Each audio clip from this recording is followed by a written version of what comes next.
하나님께서 우리에게 주시는 말씀은 마태복음입니다. 신약성경 마태복음 7장 21절에서 23절까지입니다.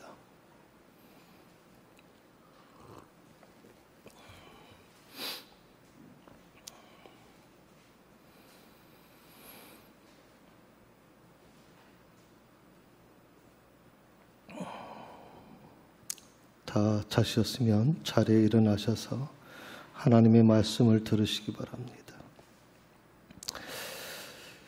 나더러 주여 주여 하는 자마다 다 천국에 들어갈 것이 아니요 다만 하늘에 계신 내 아버지의 뜻대로 행하는 자라야 들어가리라. 그날에 많은 사람이 나더러 이르되 주여 주여 우리가 주의 이름으로 선지자 노릇하며 주의 이름으로 귀신을 쫓아내며 주의 이름으로 많은 권능을 행하지 아니하였나이까 하리니 그때 내가 그들에게 밝히 말하되 내가 너희를 도무지 알지 못하니 불법을 행하는 자들아 내게서 떠나가라 하리라. 이것이 하나님의 말씀입니다. 아멘.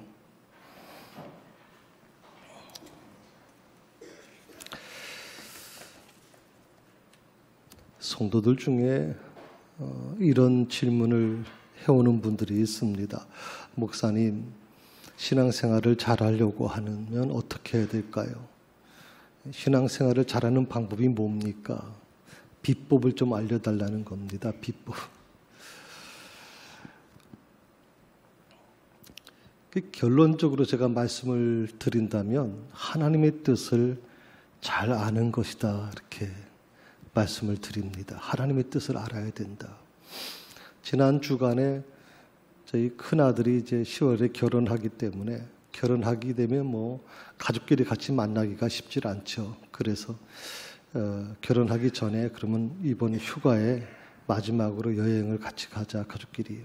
그래서 같이 다녀왔습니다.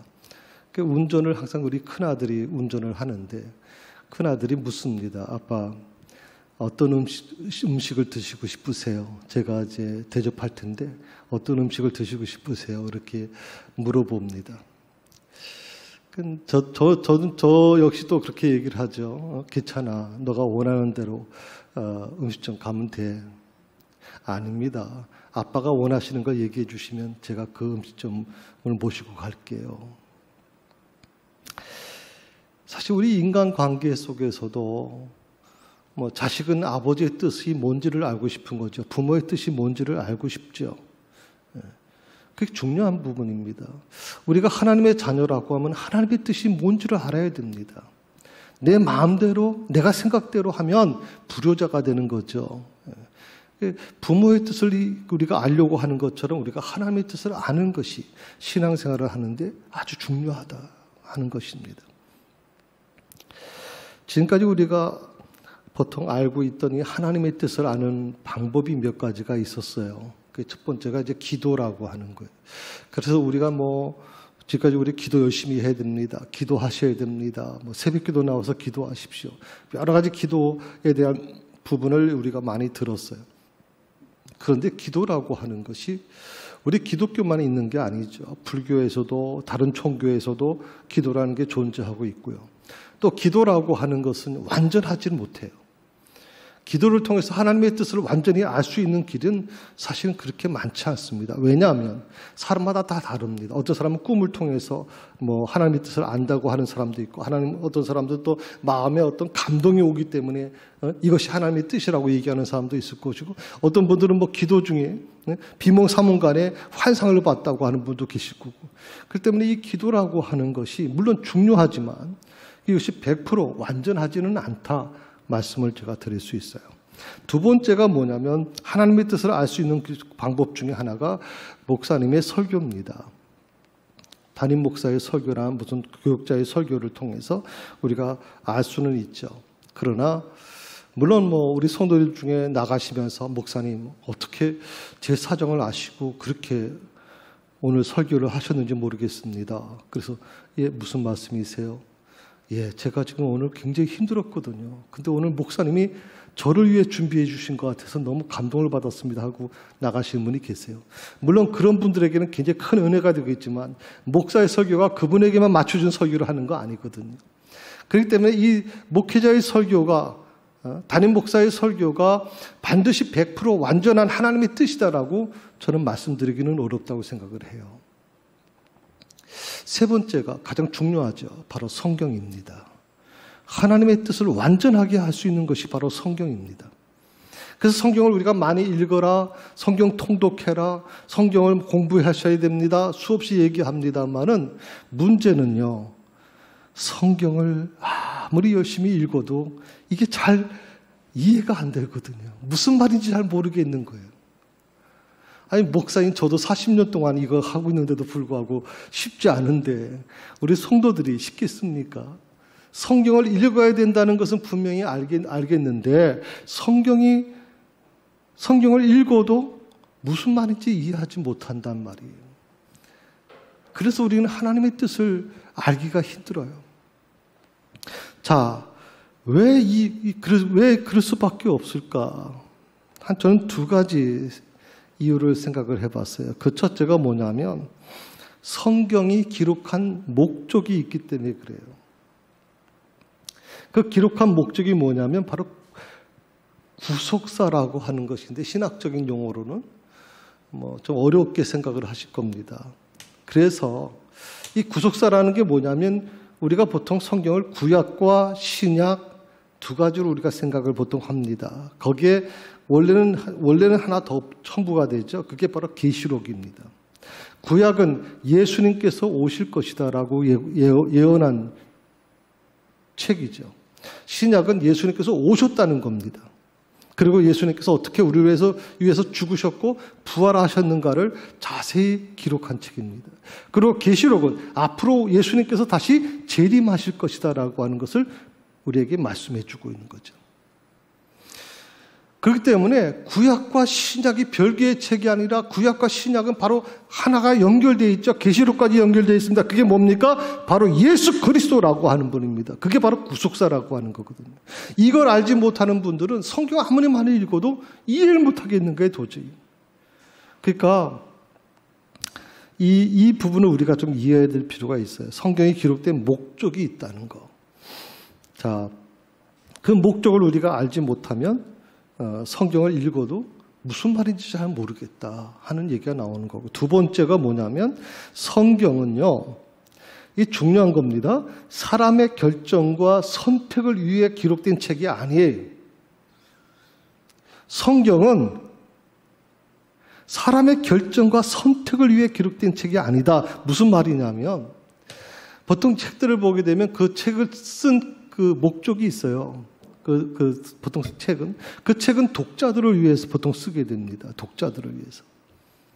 그런데 성경은요, 사람의 결정과 선택을 위해 기록한 책이 아니다. 무슨 말이냐면 우리가 보통 성경이라고 하는 것을 가지고 내 미래가 어떻게 될까? 이 성경 말씀을 통해서 우리가 하나님의 뜻을 찾는다고 하지만 사실은 내가 원하는 것을 얻기 위해서 성경을 읽을 때가 많아요. 그래서 저는 이렇게 말씀드리고 싶어요. 성경을 점치는 도구로 전락시키지 마라. 점치는. 다른 종교에서는 보통 점을 칠 때 무슨 도구가 있잖아요. 무슨 책들 있잖아요. 예언하는 책들이 있잖아요. 성경은 그런 책이 아니에요. 왜? 사람의 결정과 그리고 선택을 위해 기록된 책이 아니기 때문에 그래요. 그렇기 때문에 우리가 성경에서 해답을 찾으려고 해요. 진로를 선택할 때 내가 어떻게 해야 될까? 어떻게 내 진로를 선택해야 되나 할 때 우리는 성경을 통해 성경을 읽으면서 하나님, 제게 진로가 어떤 진로로 가야 될지 알려주세요. 근데 이게 아무리 그렇게 성경 열심히 읽어도 내가 어디 진로로 가야 될지, 어떤 게 하나님의 뜻인지 잘 이해하지 못할 때가 많죠. 자, 배우자를 만나려고 그럽니다. 그럼 배우자를 만날 때 우리는 어떻게 합니까? 성경을 통해서 하나님의 뜻이 뭘까? 하나님이 내게 뭘 말씀하실까? 어떤 배우자를 만나라고 말씀하실까? 성경 아무리 열심히 공부하고 열심히 읽어도 알기가 쉽지 않아요. 교회를 선택하는 것도 다 마찬가지예요. 성경에서 해답 찾는 게 쉬운 문제가 아니에요. 그러면 하나님의 뜻을 어떻게 알 수 있을까? 지금 제가 계속 여러분에게 굉장히 어렵다, 힘들다, 성경 많이 읽어도 잘 무슨 뜻인지 모른다라고 말씀을 드렸는데 사실 하나님의 뜻을 아는 것은 그렇게 어렵지는 않아요. 그런데 왜 우리는 하나님의 뜻을 알 수 없다고 생각하고 또 하나님의 뜻을 아는 것이 굉장히 힘들고 어렵다고 생각을 하고 있을까요? 두 가지입니다. 두 가지 이유 때문에 그렇습니다. 첫 번째가 욕심이라는 것과 편견이라는 겁니다. 욕심과 편견이 우리 마음에 있는 한 하나님의 뜻은 온전히 내 안에 들어오지 못합니다. 이 욕심과 편견이라는 게 얼마나 무섭냐면요. 예수님께서 모든 죄의 근원이 뭐라고 그랬습니까? 결국 욕심, 탐욕이라고 얘기하는 거예요. 탐욕. 모든 죄의 근원이 탐욕이에요. 그래서 탐욕을 제하라고 얘기하는 거예요. 탐욕을. 하나님을 믿는 사람들이 목회자도 마찬가지입니다. 목사도 목사가 목회를 하는 데 있어서 만약에 아무리 그것이 선한 일을 할지라도 선한 것이라고 얘기할지 모르지만 그것이 욕망이 되고 탐욕이 돼버리면 이미 그 순간 주님과의 관계는 끊어질 수밖에 없는 거예요.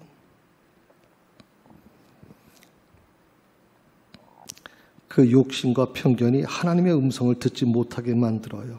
그리고 하나님의 뜻을 왜곡시켜버려요. 두 번째는 바로 제가 방금 전에 말씀드린 것처럼 하나님의 뜻이 변질되고 왜곡되기 때문에 우리가 하나님의 뜻을 잘 알 수가 없다. 이렇게 말씀을 드릴 수 있어요. 그래서 우리는 날마다 이런 질문을 자신에게 좀 던져야 돼요. 나는 하나님의 뜻대로 신앙생활을 하고 있는가? 나는 하나님의 뜻대로 살고 있는가? 매일 아침마다 우리는 이 질문을 던져야 돼요. 나는 하나님의 뜻대로 살고 있는가? 문제는 하나님의 뜻대로 사는 그 신앙인이 과연 얼마나 될까? 하나님의 뜻대로 사는 신앙인. 마태복음 7장 21절 오늘 본문의 말씀이죠. 같이 읽습니다. 나더러 주여 주여 하는 자마다 다 천국에 들어갈 것이 아니요 다만 하늘에 계신 내 아버지의 뜻대로 행하는 자라야 들어가리라. 아멘. 주여 주여 하는 자마다 다 천국에 들어가지 못한다. 그런데 뭐라고 말씀했냐면 다만이라는 얘기를 했죠. 천국에 들어갈 수 있는 자격이 있는데 그게 뭐냐? 하늘에 계신 내 아버지의 뜻대로 행하는 자. 그러니까 하나님의 뜻을 안다는 게 너무 중요한 거예요. 그리고 그 하나님의 뜻을 아는 것으로 끝나지 아니하고 그 하나님의 뜻을 삶에 실천해 나가는 것이 가장 중요한 부분이에요. 주여 주여 하는 자마다 다 천국에 들어갈 것이 아니다라고 말씀하시죠. 저는 그래서 두려웠어요. 때로는 무서워요. 내가 일평생 오직 주를 위해서 살았다고 생각을 했는데 그런데 만약 주님 앞에 갔을 때 주님께서 바로 이 부분을 얘기하시면 정말 얼마나 마음이 저릴까. 그때는 어떻게 다른 방법이 없잖아요. 주님 앞에 가고 나서 내가 다시 과거로 돌아가서 그렇게 살지 않을게요. 하나님. 그렇게 할 수도 없잖아요. 돌이킬 수가 없단 말이에요. 얼마나 많은 신앙인들이 자신의 입맛에 맞는 신앙생활을 하고 있는지 모릅니다.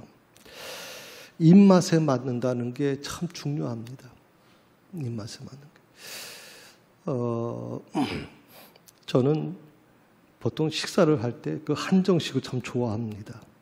그래서 제가 전라도 음식을 참 좋아하는 사람인데 그게 왜 반찬이 많이 나와. 이번에도 제가 진도에 갔다 왔는데 제일 제가 그 여행하면서 좋은 이유가 뭐냐면 반찬이 많아요. 기본이 보통 24, 다 30개가 넘어가요. 그래서 저는 그거 먹는 게 너무 행복해요. 저는 단품 식사를 별로 안 좋아해요. 그래서 반찬을 많이 먹는 걸 좋아하는데 사실은 입맛대로 신앙생활을 한다. 식사하면서도 우리는 이 문제가 굉장히 어떻게 보면 쉽지 않죠. 어떤 사람은 육식을 좋아하기도 하고 어떤 사람은 채식을 좋아하기도 한다면 어디에 맞춰야 되느냐라고 하는 고민이 있는데 신앙생활도 마찬가지입니다. 신앙생활도 입맛대로 합니다. 하나님의 뜻에 맞게 신앙생활을 하는 게 아니라 내 입맛대로 한다. 내 입맛대로. 이것은 굉장히 위험한 부분이죠. 그래서 안타깝게도 대부분 성도들이 하나님의 뜻과는 전혀 관계없는 신앙의 길을 걷고 있다고 그렇게 말씀드릴 수 있어요. 내 입맛대로 신앙생활을 하니까. 자, 신앙의 출발이라는 게 과연 무엇부터 시작할까요? 신앙의 출발이 여러분 뭐라고 생각하십니까? 하나님. 신앙의 출발은 하나님입니다. 신앙의 목적도 하나입니다. 하나님이십니다. 그런데 세상 종교는 어떻습니까? 세상 종교는 우리가 고백하는 것과 좀 다르죠. 세상 종교는 간단합니다. 내 뜻을 이루어줄 신을 찾는 겁니다. 세상 종교를 믿는 사람들은 그 믿는 이유가 뭐냐면 내 뜻을 이루어줄 신을 찾는 거예요. 그러니까 내 뜻을 이루어질 신을, 그 신의 형상을 갖고 있는 그런 신이라고 하는 그런 형상에게 정말 열심히 해요. 우리 기독교의 신앙은 아무것도 안 해요, 여러분. 여러분 3,000배 한다는 거 아세요? 3,000배. 보통 3,000배를 하게 되면요. 보통 한 1,500배가 넘어가면 절을 하는 거 아닙니까? 부처 앞에서. 어떻게 되는 줄 아세요? 두 다리가 버벅을 떨려요. 2,000배가 넘어가게 되면 온몸이 다 무너지기 시작하고 수없이 쓰러져요. 근데도 3,000배를 거의 맞추고 내려가요. 들것에 실려가더라도. 이유가 뭐예요? 내 뜻을 이루어줄 그 신에게 내가 정성을 다하는 거예요. 내 뜻을 이루어줄 그 신에게 내 몸이 부서져라. 그렇게 공양하는 거예요, 여러분.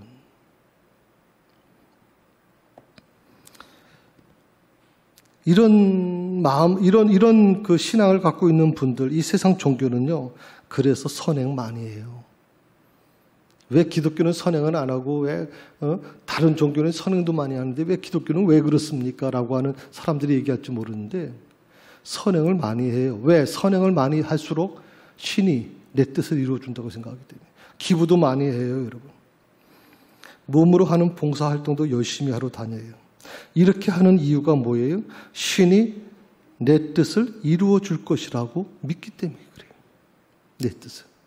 내가 그만큼 신을 위해서 헌신하면 신도 나의 필요를 해결해 주실 거라고 믿는 거예요. 그러나 기독교의 신앙은 어떻습니까? 정반대죠. 하나님의 뜻을 이루어 드리는 내가 되는 거예요. 내 뜻을 이루기 위해서 신을 찾는 게 아니라 내 뜻을 이루어주는 신이 아니라 하나님의 뜻을 이루어드리는 내가 되는 거예요. 정반대이죠, 정반대. 그래서 신앙의 출발은요, 말씀에서부터 출발해야 돼요. 말씀에서. 하나님의 뜻을 바로 아는 일에서 시작해야 되는 것이죠. 정말 안타까운 사실이 있습니다. 그게 뭐냐면, 참, 그리스도의 몸이라고 하는 교회가 분쟁이 많이 일어나요. 이 분쟁이 일어날 때 마지막의 단계에 어디로 가냐면 결국에는 세상 법정으로 가요. 근데 우리가 보통 생각해 보면 법정에서 서로 이제 어느 판사가 글을 쓴 걸 봤는데 본인 앞에 이제 그 교회 분쟁이 일어나서 오는 거예요. 그러면 목사님 편, 장로님 편 나눠져 가지고 싸워가요. 본인이 이렇게 얘기를 해요. 나는 교회 다니지 않습니다. 나는 신앙이 없어요. 그런데 보통 법정에서 서로 뭐 죽이겠다 난리치고 들어와도 나중에 화해를 해서 나가는 게 대부분입니다. 그런데 유별하게 화해가 안 되는 그런 부류가 있대. 그게 뭐냐면 교회에서 싸워서 들어온 사람들. 절대 화해가 없대요. 둘 중에 하나는 죽어야 돼요. 둘 중에 하나는. 왜? 내가 하나님의 뜻을 이루기 때문에. 내가 하는 것이 하나님의 뜻이기 때문에 상대방은 하나님의 뜻이 아니에요. 그 하나님의 뜻을 이루는 내가 저를 무찔러야 돼요. 이런 논리를 갖게 되는 거예요. 그래서 잘못된 신앙, 극단적인 신앙인들이 굉장히 무서워요, 여러분. 굉장히 무서워요. 이런 신앙관을 갖게 되면 굉장히 위험한 신앙이라고 생각을 해요. 좀 양보하면 어떨까요? 저희 교단이 뭐 좀 안 좋게 얘기하는 분들도 많이 있어요. 왜냐하면 여러분 유튜브를 열어보시면 CC에 대해서 안 좋게 많은 유튜브가 나와요. 보수적인 교단에서 특히 통합 측이 WCC에 속해 있고 그래서 굉장히 어떤 분들은 그렇게까지 얘기해요. 어떤 목사님들은 WCC는 사탄의 괴뢰다 같은 이런 얘기까지 하면 그걸 추종하는 게 바로 통합 측이다. 우리 교단에 속해 있는 교회가 속해 있는. 참 그런 모습을 보면 참 안타까워요.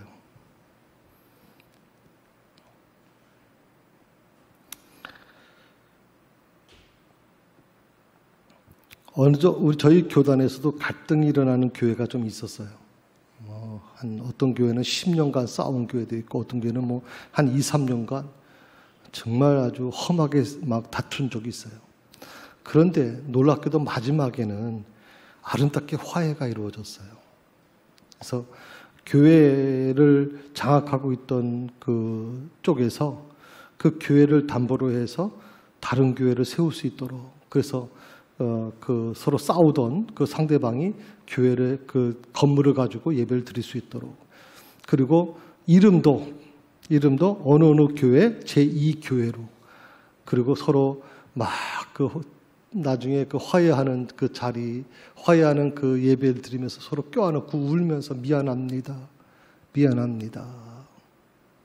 이런 교회가 지금 굉장히 많아지고 있어요. 성도 여러분, 주님의 몸이라고 하는 교회가 왜 싸우고 왜 갈등이 일어나고 왜 용서가 안 될까요? 대체 왜 용서가 안 될까요? 예수님은 자기를 십자가에 못 박는 자들까지 용서하셨는데 왜 용서가 안 될까요? 지금 왜 대체 교회에서 해결하지 못하고 세상 법정으로 나갈까요? 지금 이게 얼마나 부끄러운 모습인가요? 그 이유는 딱 하나예요. 내가 하나님의 뜻을 이루고 있다고 생각하는 거예요. 내가 하나님의 뜻을. 무슨 하나님의 뜻을 이루는 거예요, 대체 그게. 그러니 얼마나 여러분이 이게 위험한 신앙인지 모르는 거예요. 어떤 일을 선택할 때 우리가 이 세 가지를 좀 고려해야 돼요. 그 첫째가 뭐냐면 내가 하는 어떤 결정을 내리는 것이 성경적인가를 먼저 고려하세요. 내가 결정을 내릴 때 그것이 성경적인가.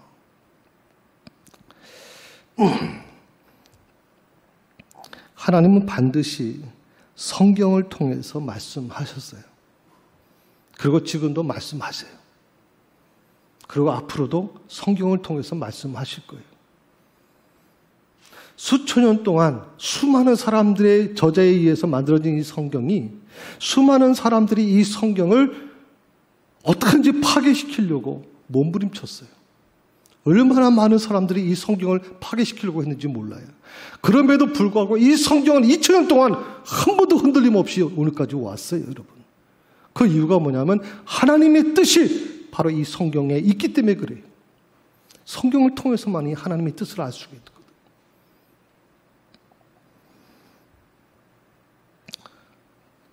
다만 우리가 이 내 결정이 성경적인가를 고려할 때 그 뜻이 바로 이런 겁니다. 내가 하는 선택이, 내가 하는 결정이 다른 사람을 아프게 하거나 절망케 만드는 것이라면 그건 성경적인 게 아닙니다. 내가 하는 결정이, 내가 하는 선택이 다른 사람을 유익하게 만들고 다른 사람을 행복하게 만들어 주는 것이라면 그것이 성경적이라고 봅니다. 그 어떤 옳은 것이라 할지라도 상대방을 아프게 만들고 상대방 마음에 비수를 꽂는 것은 그건 하나님께서 원하시는 게 아니죠. 두 번째는 자기 자신의 재능을 좀 고려해서 결정하라는 겁니다. 이 재능이라고 하는 것, 달란트라고 보통 얘기하는데 하나님께서 허락하시는 은사거든요. 우리가 어떤 교회 일을 봉사하려고 할 때 보통 얘기할 때는 그렇게 얘기합니다. 어떤 교회에서는 새로 등록을 하게 되면 이 재능에 대한 먼저 검사를 합니다. 그래서 그런 프로그램이 있어요. 그래서 그걸 전부 다 데이터해가지고 성도님은 이런 쪽에서 봉사하시면 도움이 될 것 같습니다라고 얘기합니다. 그런데 유독히 나는 이 사역만 할 겁니다라고 얘기합니다. 그 사역에 대한 달란트가 없는데도 사역을 하겠다는겁니다. 그리고 이렇게 단서 붙이죠. 전 믿음으로 합니다, 목사님. 믿음으로. 이 말이 무섭습니다. 믿음으로 한다는 거에 대해서 뭐라 할 수도 없고 그렇긴 하는데.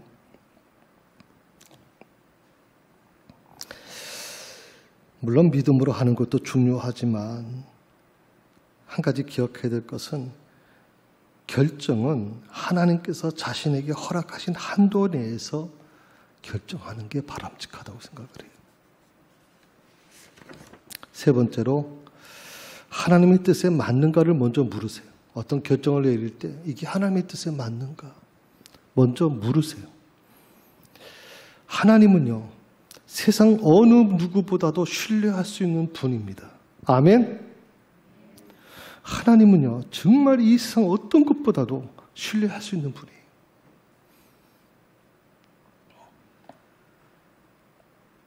이 세상 누구도 하나님의 뜻을 온전하게 알 수는 없어요. 목사인 저도 하나님의 뜻을 완전히 알고 여러분에게 말씀을 선포할 수가 없어요. 저도 여러 가지 부족함이 있을 거예요. 만약에 사람이 하나님의 뜻을 나는 완전히 안다, 직통 계시를 받는다라고 얘기하면 그건 대부분 100% 교주입니다. 이단의 교주입니다.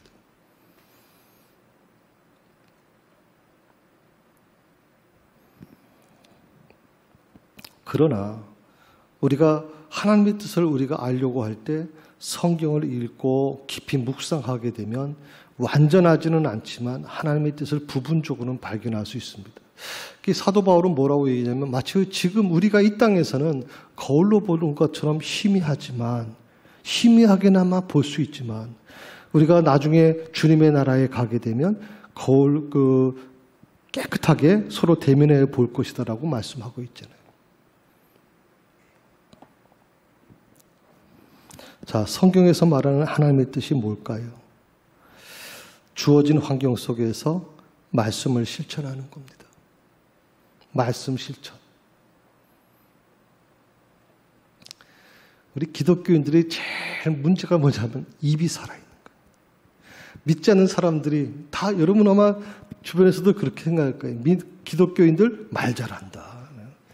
말 잘하는 사람은 대부분 기독교인이다라고 얘기해요. 교회 다니는 사람들이라고 얘기해요. 입이 그래서 누가 그런 얘기도 했어요. 마지막에 물에 뜨는 게 뭘까? 기독교인들은 뭐가 뜰까? 입만 뜰 것이다라고 얘기한다고. 너무 말을 잘해요. 그런데 실천이 없어요. 말씀을 실천해야 돼요. 사랑을 실천하셔야 돼요. 그게 바로 주님을 닮아가는 삶이거든요. 신앙의 연륜이 길어질수록 교회에서 인정받는 신앙인이 될수록 내 모습에서 누가? 바로 예수의 모습이 나타나야 돼요. 근데 그것을 누가 먼저 알아야 돼요? 내 직장인들이 먼저 아는 게 아니에요. 내 가족이 먼저 알아야 돼요. 내 가족이. 내 아내가 교회를 다녔더니 점점점 달라지네. 말투도 달라지고 성격도 달라지고 정말 교회 다니니까 많이 달라졌어. 우리 남편이 교회 다니기 전에는 막 성격이 개cep한 성격이었는데 교회 다니더니 저렇게 달라졌다. 이걸 내 가장 나를 잘 알고 있는 가족이 먼저 인정할 줄 알아야 돼요, 여러분. 내 변화를 느낄 수 있어야 된다, 이 말이. 그래서 하나님의 뜻이 뭐냐? 성경에서 말하는 하나님의 뜻이 뭐냐? 주어진 환경 속에서 말씀을 실천하며 주님을 닮아가는 삶. 그게 바로 하나님의 뜻이다. 그러므로 내게 주어진 삶을 말씀의 원리를 따라 성실하게 살아가십시오. 크게 무슨 신앙적인 어떤 그런 모습을 드러내지 않아도 됩니다. 성경에서 에녹은요, 아무런 설명이 없습니다. 단 하나, 하나님과 동행했다. 300년 동안. 저는 이 성실이라는 게 참 중요하다고 생각해요. 신앙생활에. 어느 때는 마치 뜨겁다, 차갑다, 막 제멋대로 왔다 갔다 하는 신앙이 아니라 꾸준하게 성실하게 신앙생활 하는 것이 참 아름답다고 생각해요. 그러면 그렇게 성실하게 살아가게 되면 하나님의 뜻이 이루어지게 될 것이다. 성도 여러분, 예수 안에서 하나가 되셔야 됩니다. 하나가 된다는 말이 뭐냐면 세상의 모든 다양성을 통일성 안에 포용한다는 겁니다. 다양성 안을 포용. 제가 조금 전에 얘기한 것처럼 저는 통합축 목사입니다. 통합축은 모든 걸 통합시킨다는 뜻이 있습니다. 나하고 좀 다른 것도 통합을 시키는 겁니다.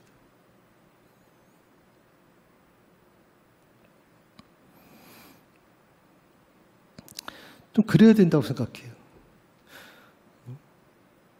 나하고 다른 것을 인정해주고 그것을 품어줄 수 있을 때, 다양성을 통일성 안에 포용할 때, 저는 그게 진정한 신앙인이라고 생각을 해요.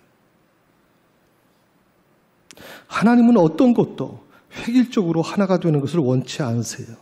왜냐하면 하나님은 다른 것을 품을 수 있는 분이기 때문에 그래요. 예수님 보세요. 자기를 미워하고 자기를 저주하고 자기를 판단하는 자들까지 다 품어버리시잖아요. 그게 바로 예수님이에요.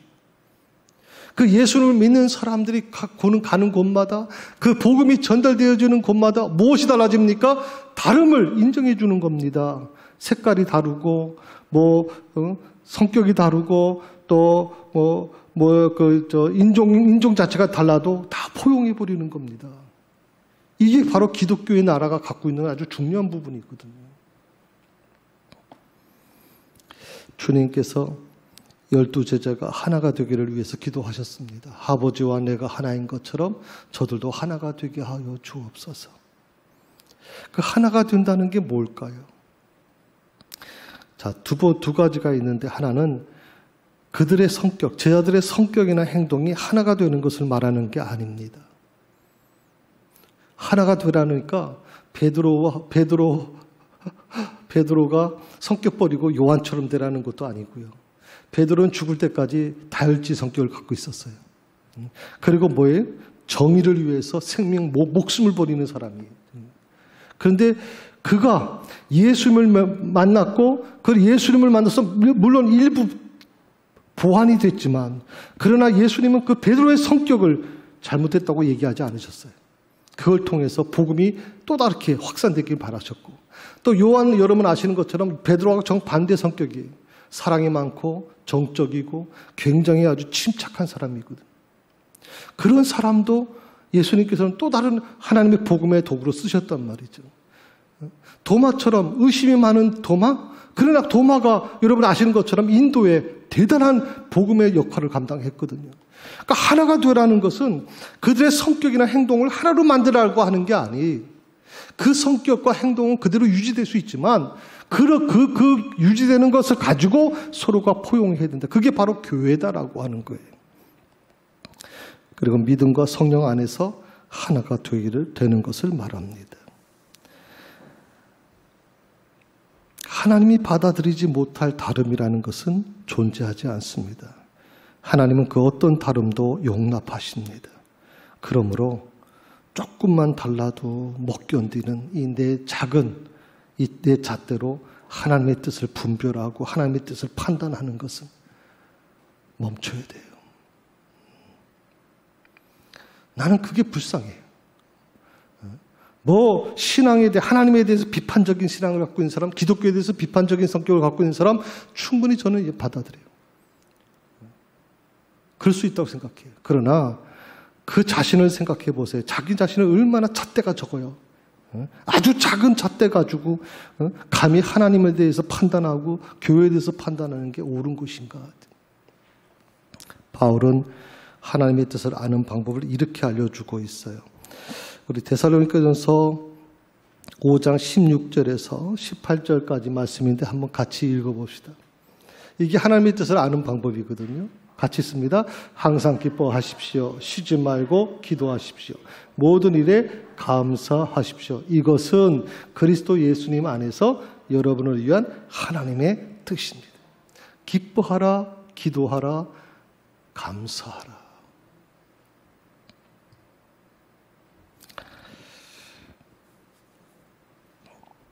그래서 여러분 기도하십시오. 쉬지 말고 기도하십시오.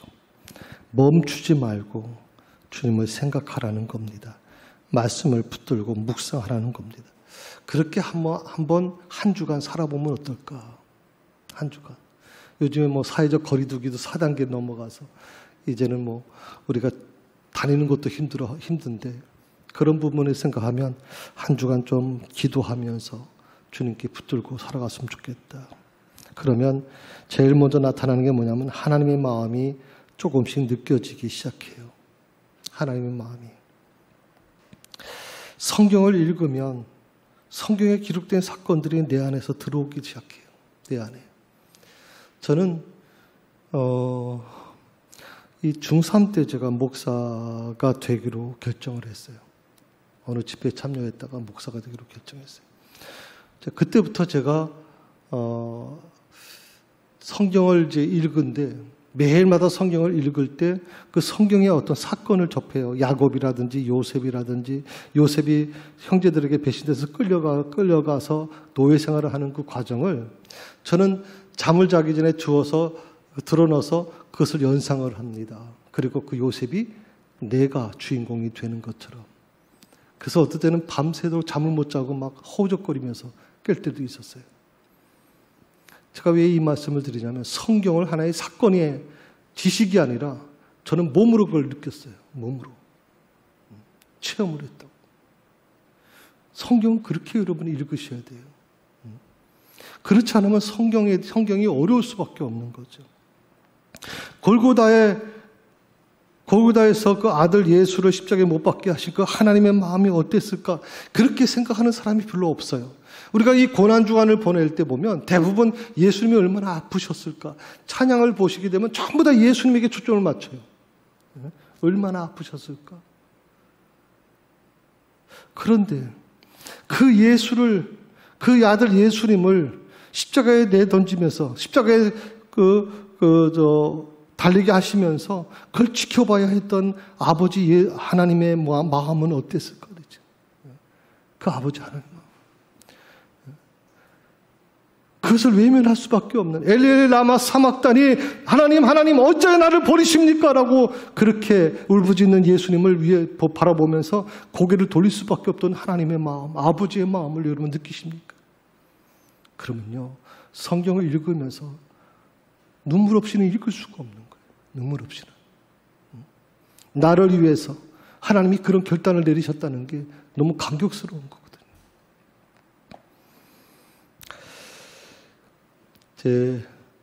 우리 막내 처남이 가족방에다가 재미있는 글 하나를 올렸어요. 그래서 거기에 이렇게 단서를 붙였어요.